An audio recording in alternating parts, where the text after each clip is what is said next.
Hello, ladies and gentlemen, and welcome to the Golden Eagles Football Show. We're glad you guys could be with us today, as always. Coach, last night started out pretty well for you guys, and then things changed for the worse as the night went on. Yeah, we had senior night, a lot of festivities. Finally had homecoming. We've delayed it for a couple of weeks for the weather, but so had a lot of pregame things going out and really messed the routine up. But we came out and played really well to start the game off. Get up early and have things rolling. And it was just kind of one of those nights where you start getting an injury here and an injury there. You know, one thing goes bad, leads to another, and overall for the end of the night, just didn't finish the game real well. So it was a big game and a lot of at stake for playoffs. But we're not out. We still got a couple of games left to go. Hopefully we'll correct some mistakes. So I thought we played well enough to win at times, but just overall in the second half, just didn't get it done. Did Stewart's Creek do some things that maybe you didn't expect coming into the game? Yeah, well, probably the biggest thing, they were a running football team, and in the second half they run it and did what we expected them to do. We did a good job of stopping them in the first half. Probably some of the biggest differences in the game are we're up, and they're a running football team. Well, they really hurt us in the first half throwing the football. I think their quarterback, who's not known as a passer, was 7 for 8 on the night for 230 yards, which is a huge game, and credit to that kid. But, that's something we weren't expecting, something we'd have said if we make them throw it, that's a plus for us. But they did throw it early on, and when we had a chance to maybe put the game away early in the first half, they made some big throws to keep themselves in it and go in at halftime with a one-score deficit, because I really felt like at halftime it could have very easily been 28-7, and instead it was 28-21, and they got the ball coming out. So yeah, credit to them, they did a good job throwing the football, which we hadn't seen on the film, them doing a whole lot, and they made some plays, and that's what you got to do when you want to win a big region football game. You got some injuries too last night in some areas where you really just couldn't afford it. Yeah, I mean, we've talked about it before the last couple of weeks on our offense and defensive line. We're just really struggling, and that was my major concern. If I had to list one concern coming into the season, it was the offense and defensive line depth. And Trey Kelso, who's a senior, who's a 3-year starter and a great kid, he's trying to go. He's got an ankle injury, and really he goes out when we're up 14-0, and you can kind of see as the night goes along, it does hurt us. And we had 2 or 3 others. Zach Burns had to leave the game. Miles Wilson had to leave the game. And we had kids step up and play hard. But when you're losing starters on the offense and defensive line, and the other team's still playing their starters, you're at a disadvantage, and that's kind of the way we were all night long. You mentioned you're still in the playoff picture. You're now 5-3 with 2 games left to play, so still an opportunity to have a good season for the Golden Eagles. I noticed last night that Lincoln County got a loss that was perhaps a little bit unexpected. Does that help you or hurt you in your yeah, at this point, quest? I think anytime one of the top 4 teams that go to the playoffs loses, it's going to be good for us. And right now, we can win out. We're going to be in one of those situations where Independence is going to win the district. I mean, they're probably going to be undefeated, 10-0, and then really that second place team is going to kind of be dictated on the rest of these next 2 weeks. Mm-hmm. And it's us, Laverne, and Stewart's Creek, and Lincoln County, and we've got a good shot to be one of those 4 teams with the schedule going. If we can win out, we put ourselves in a good spot to win in a playoff game. And all we can do is control us. But you see Lincoln County getting a loss last night, that really helped us. And to be honest, if we would have won last night and Lincoln County would have ended up losing like they did, we'd have been in really good shape. So it's kind of a double whammy when they lose and we lose as well. These last 2 games, though, are both games certainly that are winnable for you guys. Yeah, they are. I mean, they're going to be a tough matchup, and probably you look at who we're playing, Columbia and Franklin County, the next 2 weeks, they're probably a lot like us, and some good athletic teams that have played well at times and not played well at times. I think we're right in that boat with those 2. Columbia, I've seen film on them where they've really played lights out, and then I've seen scores where they kind of get blown out. Same thing with Franklin County, and then same thing with us. You look at the tale of 2 halves last night.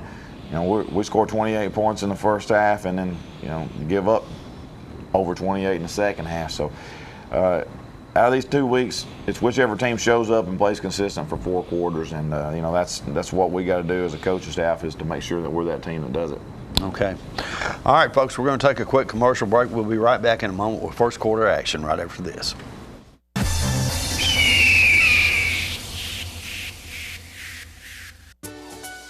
What if you could find peace of mind with Got Your Back Checking? Discover Ascend's Preferred Checking, where rewards and security are the key to a balanced financial future. Earn cash back on purchases at your favorite retailers. Plus, our ID theft protection, card patrol, and extra security mean your finances stay safe and sound. Open or upgrade to an Ascend Preferred Checking account and see what's possible. As a 5-star rated bank with locations in Bedford and Moore counties, First Community Bank has been the bank of choice for over 25 years for both families and businesses. Customers openly place their faith in the leadership of the bank that provides multiple services, each designed to provide solutions for the needs of every customer. Services like mobile banking is just one example. I just bought a horse with mobile banking. When asked what customers like best about First Community Bank, they answered, I like the service here and I like the people. The professional service that they give us down here. They support youth sports. Community-oriented and customer-minded, the solution to all of your banking needs is a short ride or a simple phone call away. Take that first step to a community-minded bank. Call 931-684-5800 or stop by one of their locations today. First Community Bank, a community leader. Member FDIC, equal housing lender. 31W Insulation offers custom-look garage doors to enhance the appearance of your home. These are beautiful, durable, and energy-efficient doors. Give your home the fresh, classic, distinctive look it deserves. From rural to rustic artistry, 31W Insulation has what you're looking for. Visit us online at 31W.com to see how we can make beautiful and affordable improvements to your home. Since 1889, Traders Bank has been helping our neighbors realize their dreams. Whether our customers are looking to put a roof over their heads, try their hand at entrepreneurship, or see themselves behind the wheel of a shiny new car, the folks at Traders Bank have always been ready to dive in with them. Because at Traders, we lend you more than just money. We lend you our good name. Traders Bank, you're welcome. Get your news first, fast, and free with your news leader on 6 every Tuesday, Thursday, and Saturday nights at 6, 8, and 10 p.m. Local weather, sports, community calendar events, and a comprehensive look at the latest news stories and news makers as only a video news broadcast can do. Get it first, fast, and free with News Leader on Channel 6, your local information network.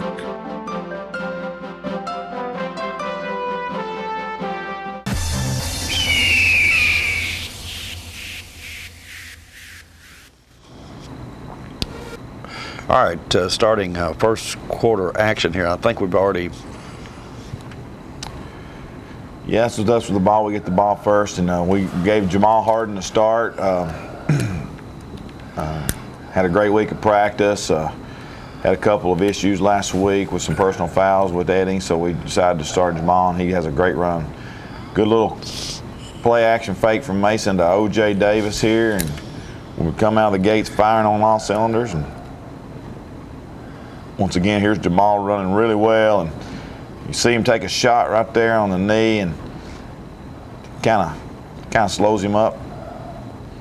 Good quick pass out to the flats right there for a few yards, and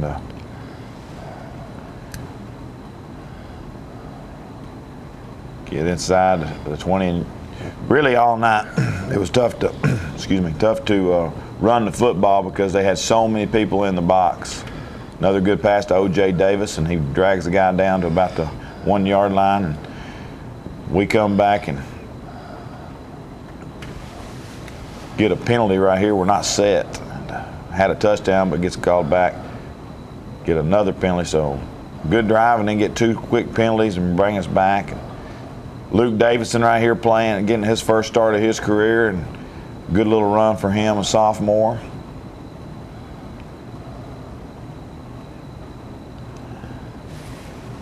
come back here and give it to Jamal Harden. He gets in the end zone for a touchdown. So a good drive to start off with, and what a great play that was. It's hard to tell on the video right there, but a high snap, and Mason Cunningham does an excellent job of getting the ball down.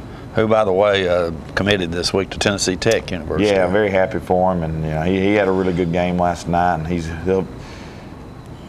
just such a good kid.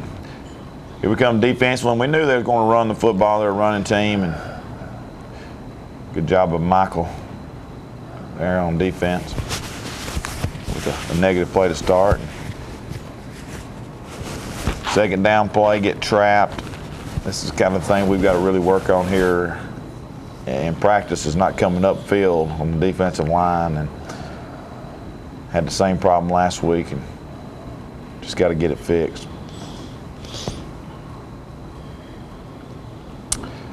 A lot of blue jerseys right there, and just watching the video, and our kids watching the video, when they're doing things right, we're having success. Flush the quarterback out of the pocket and come up with a big sack by Michael Eddings. So great job defensively, force a punt.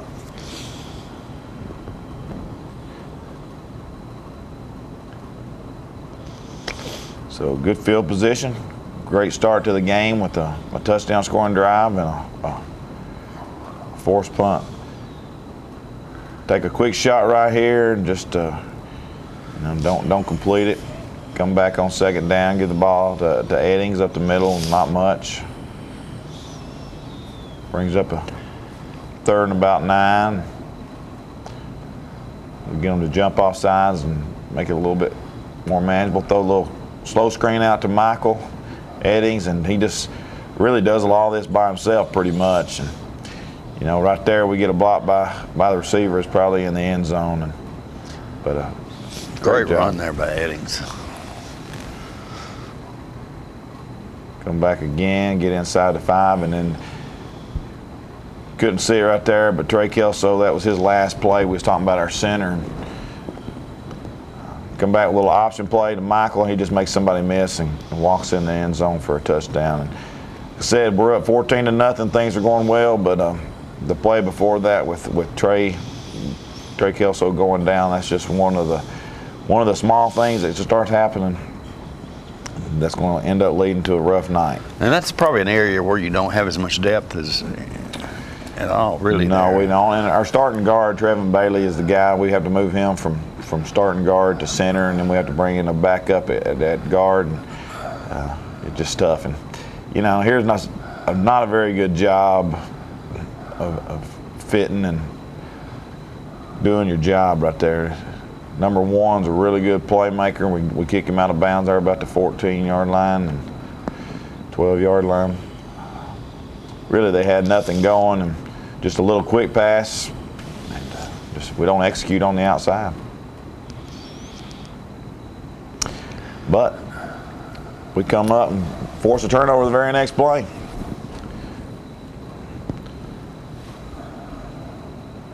Come back here and just not a whole lot going on right there. And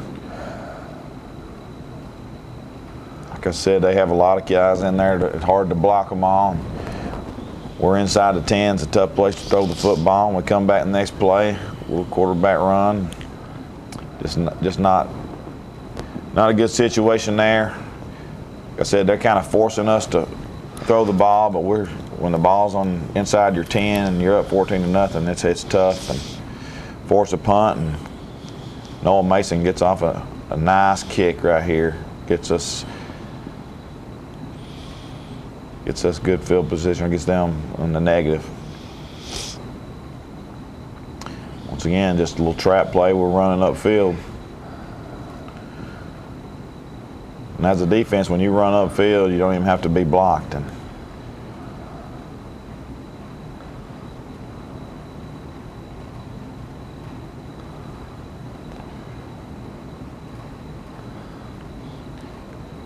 Alex Bro right there making play 34, playing defensive line at about 150 pounds 2 weeks in a row. He's played really well.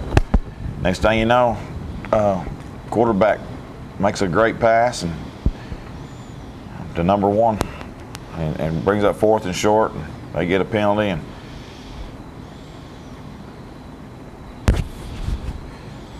Another stop on 4th down. So our defense is playing really well. We're up 14-0. Good throw here by Mason on 1st down. And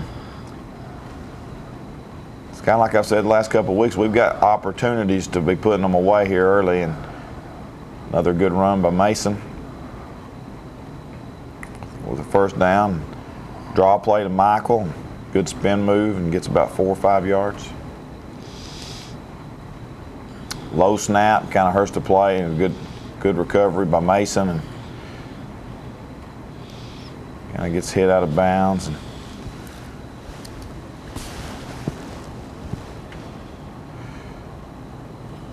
just here we can't take a sack. We go from 3rd and 1, wanted to take a shot, and forced the punt. I should have just handed the ball off there. That's a bad coaching decision right there.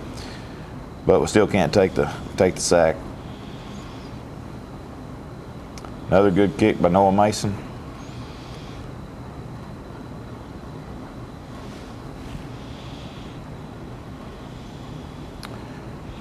And just can't allow that to happen right there. And that's something we hadn't seen a lot of, you guys getting beat on the outside or somebody getting behind you like that. Yeah, it's, we kind of one of those typical things where we talk about them being a running team, and they come out running and we stop them and just kind of fall asleep back in the secondary. As a coach, you sit here and you think, well, you dominate the first quarter and a half and up 14-0, really could maybe be up more. And, one play puts them right back in the game. We'll toss sweep to Michael Eddings, get a good block, and Michael kind of does the rest right here. And don't slow down, Michael. That right there is close to being a touchback. Luckily, he got in the end zone, but you never slow down.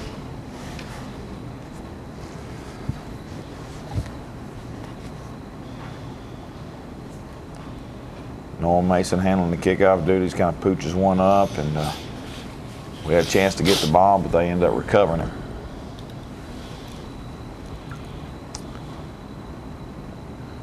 Good job defensively here, and like I said, we're really doing what we need to be doing on the run game, and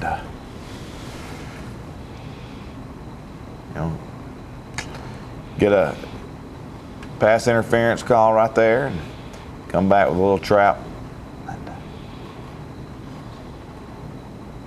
So kind of hurting herself there. Should have been 3rd and long. We bail them out with a penalty.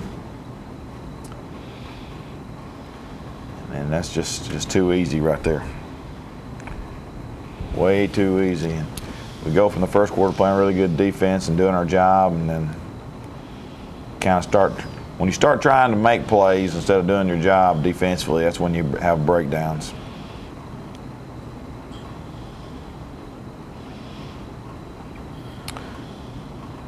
Come back, a little hitch route to J.D. Harris for about 5 yards. 2nd down play, I'm not sure what it was, but it didn't look like we got very much. So brings up a big 3rd down.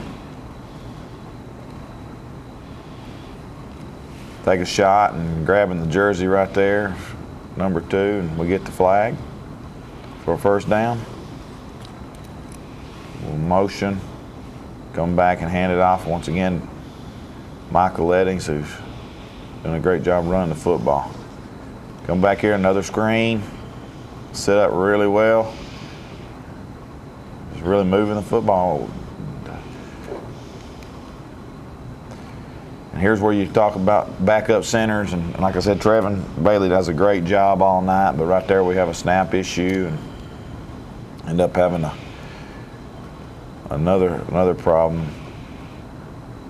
Come back here, good fake right there. Great throw right here by Mason Cunningham to O.J. Davis for a touchdown. And that's why he's going to play at the next level. Definitely. He's a good job of diagnosing the play, good job of reading the coverage, and just putting the ball where it needs to be. And like I said, to me, this is a big drive right here. We're up 28 to 14. They get the ball back, so I know we need to get a stop right here. And 1st down play, we just, 2 missed tackles. That can't happen. they're shooting themselves in the foot. Another good play, and it's second and forever. Quick screen. Brings up third and long, and right here is third and long. We gotta get off the field in third and long. Number one makes a terrific catch over there on the sideline, but that's a big completion right there. Come back next play, and this quarterback scramble gets down inside the red zone.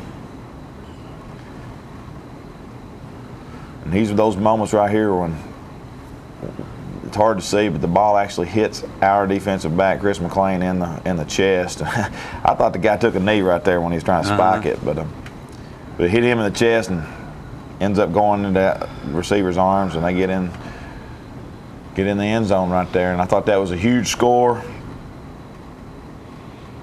That's going to make it 28-21 instead of 28-14 there at the half. And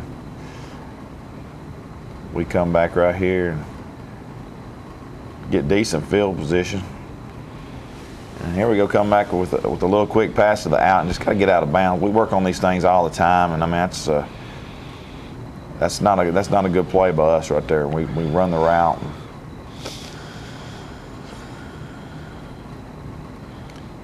Great job by the offensive line. We got plenty of time. We're going to try to take a shot.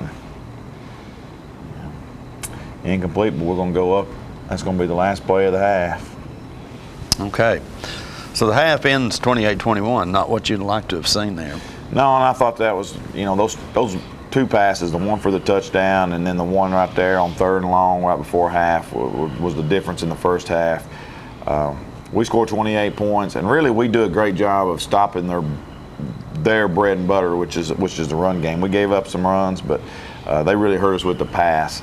And you're going to see coming in the second half, they don't have to pass it as much. And when you have opportunities in the first half and don't capitalize on them, this is what happens. And we let them stay in the game, 28-21. They get the ball coming out of the half, and like I said, we come out of halftime.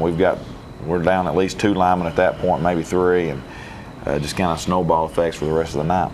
Okay. All right, we're going to take a commercial break. Stay with us. More to come right after this.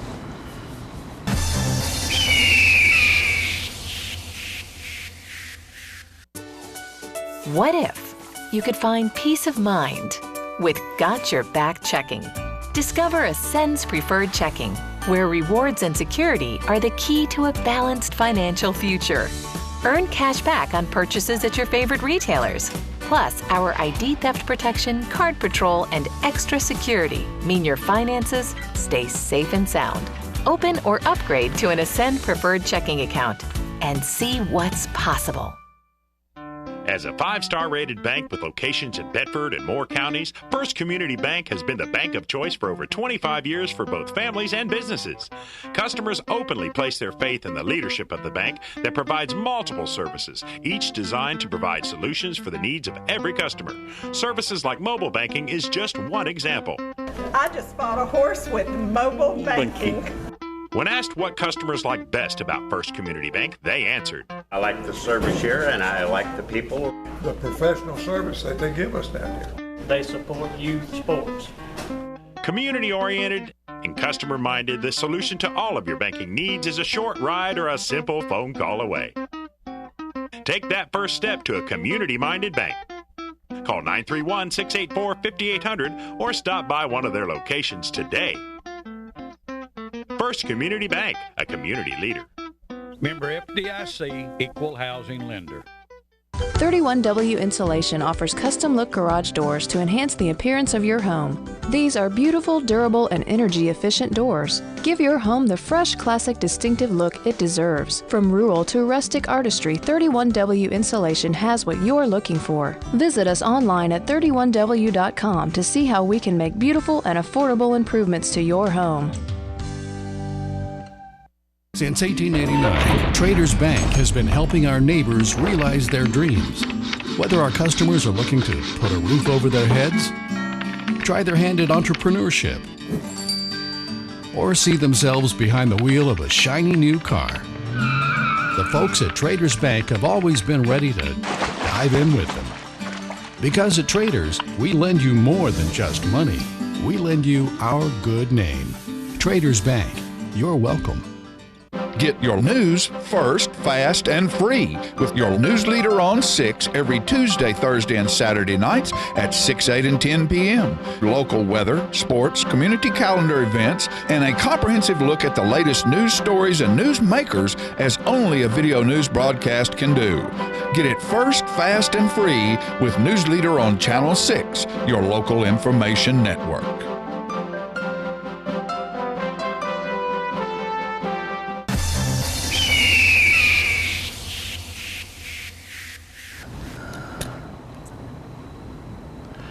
All right, starting third quarter now.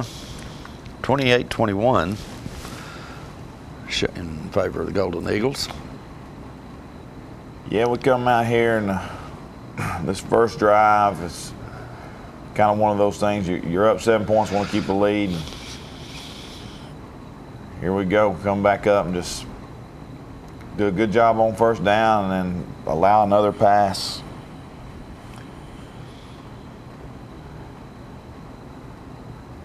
Kind of putting ourselves in a hole here early and need to make a stop. Come back out and just a little fullback belly play, and he fumbles the ball. Luckily they get back on it. Come down to third down play and just ends up getting the first right there, kind of overload. And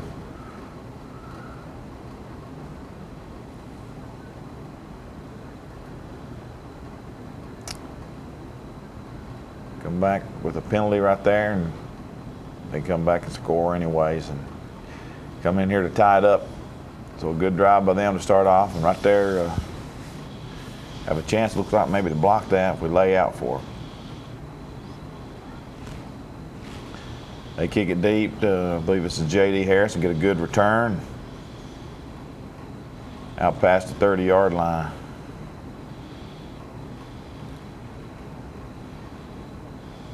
Back, and we gotta get to the next level and block some linebackers right there and get forward, but it could have been better than that. Here's Luke Davison again, another young sophomore. Avery Brown got hurt last week, so he didn't get to play last night, so we were already starting the game shorthanded, but I thought Luke Davison played real well, and just a hard-nosed run here. I mean, you can just see the effort of Michael Eddings. We just got to get that effort from everybody all the time.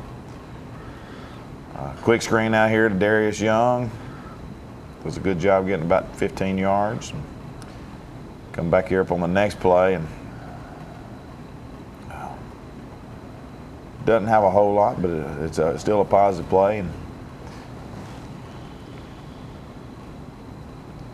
good protection and just a little underthrown right there.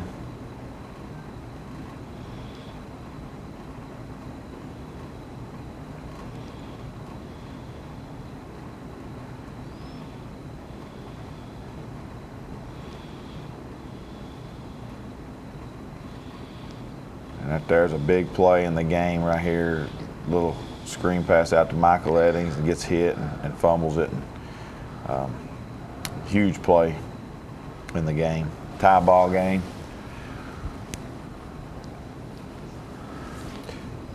We hadn't won the turnover battle in the last 3 weeks, and it shows on the scoreboard. Hard to win games when you lose the turnover battle.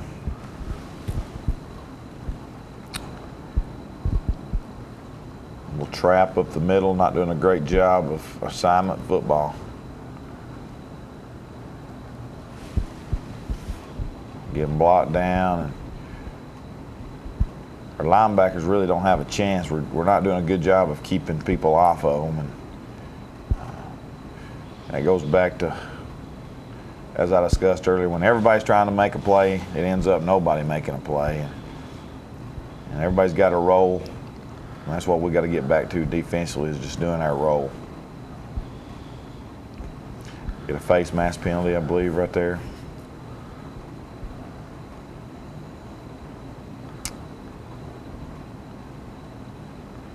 Job by Corvin Giles and Alex Bro right there, and Jamal Harden on the play.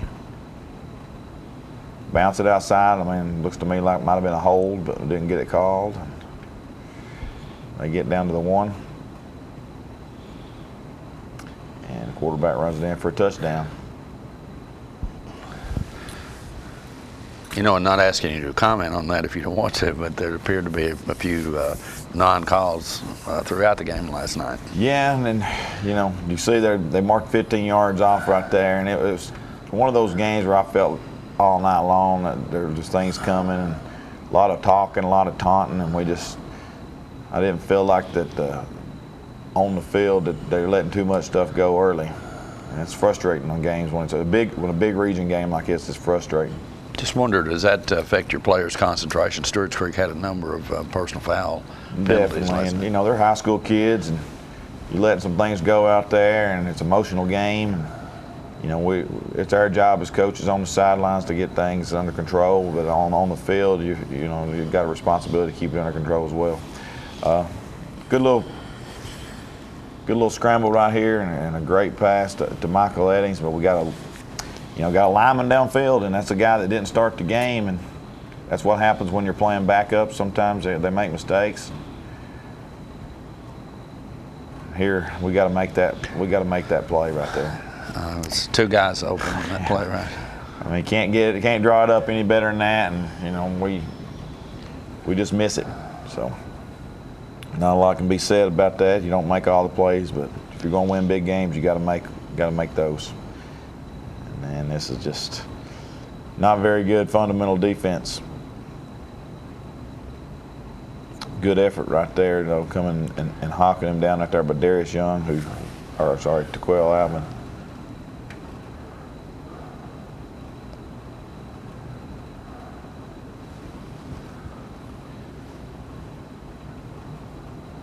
So we get a false start penalty, and once again, we're so close to blocking it if we just lay out. Short kick, this is Darius Young getting the ball this time, and you know he's trying to make a play, but usually what happens when you are running sideways, it's not a very good productive play. Come back, great throw over the middle to O.J. Davis for the first down. Come back, hand it off to Michael Eddings. It's again positive yards. And we're down, but we're still playing hard, and we feel like we always got a chance. Once again, take a shot and just overthrow a little bit. Nice job of Mason reading the blitz, and good job of Michael Eddings catching it. Getting us the first down. Quick screen, and we got to make that play wider, and we got to block better.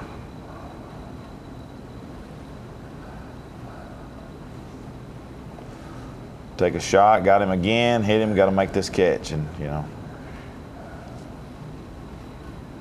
we're doing things that we want to do, executing. We're just not finishing plays, and that's 2 long passes, and one we have an overthrow, and another one we hit a guy in the hands, and we don't finish.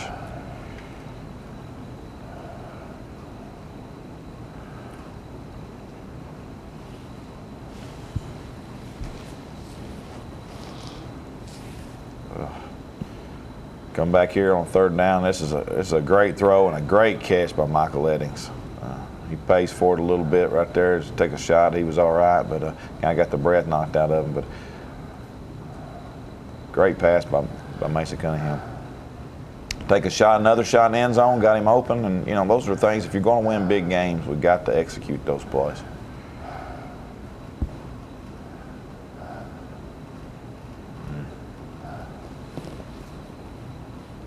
Brings up a 3rd down here, and here we come back and we do execute. So, you know, bring it back within a touchdown here, and you can see we still got 11 minutes and 12 seconds to play. Here we go as we come out, and we've actually got an onside kick called right here, and just kids don't line up right, and we end up having to kick it deep. But really I felt like momentum-wise, we were going to take a shot and just try to get the ball back, and our kids just kind of, I guess, misunderstood our special teams coach, and we kick it, and then the very next play, run it about 60 yards. So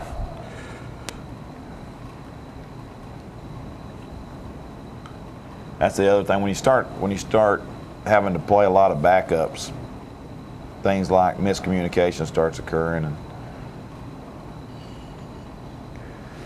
get a holding penalty right there. And come back here, and they run a little double handoff. Penalty forces them into long yardage, and we do a good job here stopping them, bringing up 3rd and long. And like I said, we're just down by 1 score, and there's still around 10 minutes left to go. Stop him short right here on 3rd and long, and brings up 4th and short, and they elect to go for it. And, credit to our defense, who didn't play great all night, but here's a big stop and give us the ball back down by 1, and I felt really good at this point.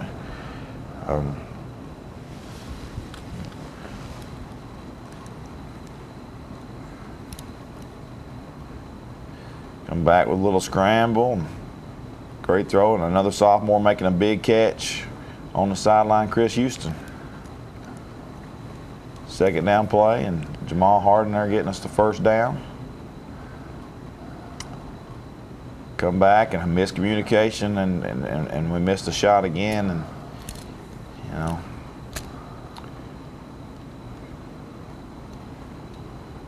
come back with some pressure and have to throw it away, and brings up 3rd down.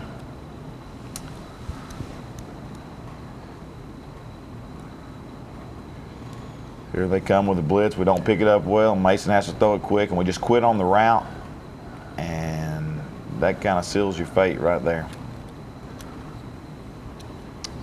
You get a blitz up the middle, and Mason has to throw it quick, and we got a receiver just flat out just stops running, and hard to blame the quarterback on that one.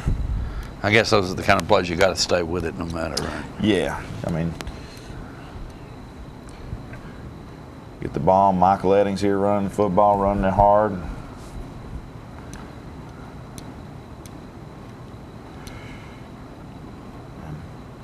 Get a big hit, and here's where things start going a little south, and they're up by 2 touchdowns, and they're doing a lot of talking. There's a lot of things going here, and this is a great job blocking downfield right here, and they call a penalty, and next thing you know, we've got chaos going on our sideline, and it just really gotta hit that.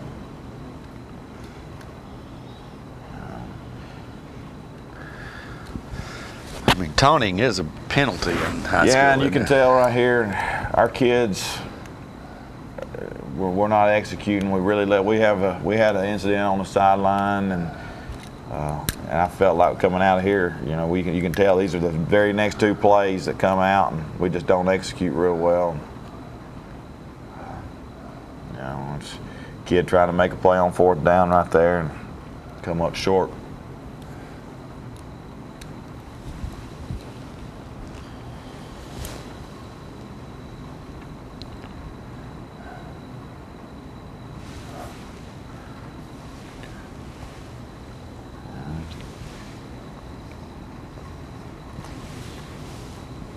Got a big 3rd down, need to get off the field. We got them stopped right there. Blow the whistle, refs. I mean, come on. Yeah.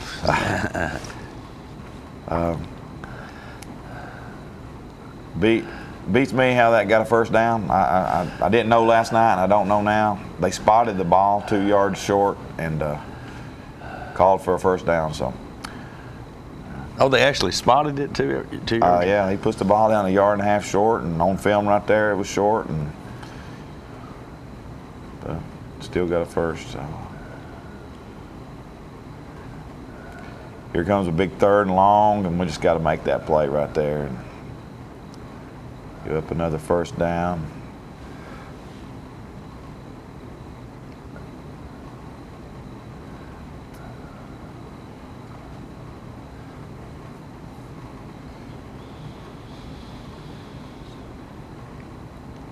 Need to at least get the ball back in the offensive hands here and have a shot, and just can't get off the field on 3rd down.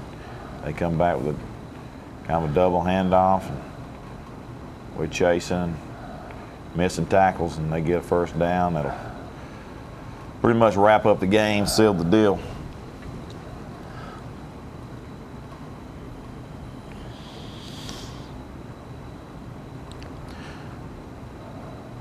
Good tackle there by O.J. Davis. Still playing hard. You know, it's kind of a shame though, but I mean, you were certainly had a lot of opportunities to win that game, and you know, probably personnel-wise matched up with them pretty well, and could have won that game. Yeah, and it's what's really frustrating is we had chances, we had the lead. You know, you've seen on there we had several things from an X's and O's standpoint that we got what we wanted on paper, but we didn't execute. You know, there's a lot of things I felt like that we did well enough to win the game, but overall we didn't get the job done, and you know, it's a shame because that was a huge game in the districts. If we win that, and like I said earlier, with Lincoln County losing, we're really in the driver's seat to probably host a playoff game if we can finish the season out. But it didn't happen, so we got to regroup and fix the mistakes and really hopefully get healthy. You know, the film doesn't do justice of how many people were out, and even there at the end, we've got kids in there playing hard that were banged up and not 100%. So that's probably going to be the biggest thing and the biggest key to the rest of the year is going to be getting healthy and finishing the season strong. You know, we mentioned a moment ago there were several personal foul or penalties for taunting that occurred during this game, more so than we normally would see, but something totally unusual happened in that an opposing coach came to your sidelines. Can you comment on that? Yeah, you know, I've been coaching probably for close to 20 years now, and you know, I felt the game getting out of hand, and there were a lot of things going on the field that shouldn't have been going on the field. And to our kids' credit, we come away, we had 0 personal fouls last night, and you know, some things happened on the sideline, and next thing you know, we've got an opposing coach on our sideline, and really uncalled for. You know, he kind of shoves one of our other coaches, and very unprofessional. But you know, even with that, they still wouldn't throw a flag on him, and so I don't know what it takes to get a personal foul called, but I guess an assistant coach running on your sidelines isn't reason. But that wasn't a good thing for high school sports, and it wasn't very good for our players. And at the point in time, we're inside the 30-yard line, and we got a chance to still play. And after that occurred, the next 3 plays, our kids don't execute well, and you know, that's not a good thing, because it's easy to lose focus when you have an incident like that. And you know, I hated that you have incidents like that. I mean, it ended up not being anything huge, but when something happens like that, it could have been a really bad situation. But our sideline handled themselves well, and you know, it's just unfortunate that another coach that's a professional would come down on your sideline. But you know, that's part of it. I understand that coach was actually thrown out of the game. I assume the police actually had this. Yeah, we finally, you know, he got escorted out of the game, and like I said, we can get him escorted out of the game, but we can't even get a 15-yard penalty for it. And like I said, was there never a penalty flag? They ended up getting one after the fact. You know, thought I was going to get one thrown on me for just trying to tell them that they had another coach physically on our sideline. And you know, the communication wasn't very good all night between the referees and myself. And you know, usually we have a good job of rapport of them letting you know what's going on. But like I said, I could see things leading up to this, and like I said, it wasn't a major incident. Nothing bad happened, and you know, there wasn't anything other than just another coach on the sideline. But you know, like I said, our sideline handled it well. Our kids, I think everybody on our sideline was just kind of stunned that a coach would actually come on your sideline. But you know, our kids handled it well, and you know, we'll move forward. And I was proud of our kids for not getting any personal foul penalties, and you know, we handled ourselves, I thought, pretty well. Any idea what happens to a coach when he does that? When he goes, I mean, because we don't see that much. Yeah, I know. Like I said, it's kind of unprecedented for me, and you know, I would assume it's kind of equivalent of running out on the floor on a basketball game. If you're not supposed to be out there, I would think that you'd probably be hearing from the TSSAA this week, and I know that they'll get it resolved, and I'm sure that Coach Martin at Stewart's Creek isn't happy about it, and of course I'm not happy about it. But we'll just focus on Columbia and try to move forward. And Columbia is your next opponent this week. What do you know about them? Well, I know they're a very athletic football team. Got some really good playmakers. You know, they kind of like us. They've been up and down, and I hadn't seen them on film a whole lot, but I know it's going to be a big game. It's actually a TV game, I think, on Friday night, and it's at their place late in the season. So really, for us, it becomes a lot more like a playoff game, and that's the way we'll treat it. And you know, we're going to get our kids mentally prepared, focused, and hopefully we go in there with an attitude like we've got to come here for. If we want to be playing in the postseason, we got to get it started this week. From an injury standpoint, any of these people you lost last night have a shot at getting back this week, or is it too early to tell? Yeah, I think we'll get a couple of them back, and it's going to be that way. They just have to play through some pain. But with Trey, it's been going on for a month with Trey Kelso, and you know, he's a kid. If he can be out there, he's going to be out there. But when he's coming out of the game that early, I don't know that he might not get to play much more the rest of the season, which I hate for him. But you know, if there's a chance for Trey to get on the field, Trey will try to get out there. That's the kind of kid he is. Yeah. Okay. All right. Let's see. You're standing at 5-3 at this stage of the game. Still a good chance to win 2 more games, make it a 7-3 season, and a chance for the playoffs. So there's a lot still on the line. Definitely. Okay. All right, folks, and we'll be bringing you that action right here on Channel 193 next Saturday morning at 10:30 a.m. So we invite you to join us then. Thanks for watching today, and we'll see you then.